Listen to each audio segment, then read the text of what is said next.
जहांगीरपुरी में बुलडोजर चलाने पर रोक लगातार जारी है। सुप्रीम कोर्ट के अगले हुक्म तक सूरत हाल बरकरार रहेगी। 2 हफ्ते बाद बुलडोजर मामले की अगली सुनवाई होगी। सुप्रीम कोर्ट ने कहा कि पूरे मुल्क में डेमोलिशन पर रोक नहीं लगा सकते हैं।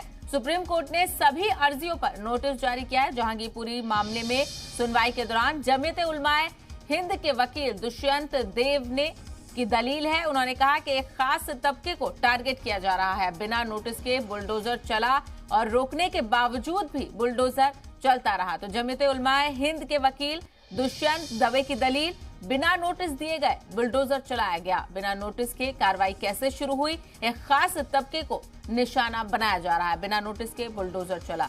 तो सुप्रीम कोर्ट में इस मामले को लेकर सुनवाई हुई। अब इस मामले की जो अगली सुनवाई है वो 2 हफ्ते के बाद होगी और तब तक जो बुलडोजर चलाने पर रोक है वो इसी तरीके से बरकरार रहेगी। तो जिस तरीके से आपने देखा था कल पूरा मामला पेश आया, बुलडोजर एमसीडी की जानिब से जहांगीरपुरी इलाके में चलाया गया। हालांकि सुप्रीम कोर्ट ने इस मामले पर रोक लगा दी थी और अब सुनवाई के दौरान ये रोक 2 हफ्ते तक बरकरार रहेगी। यानी 2 हफ्ते बाद बुलडोजर मामले पर अगली सुनवाई होगी।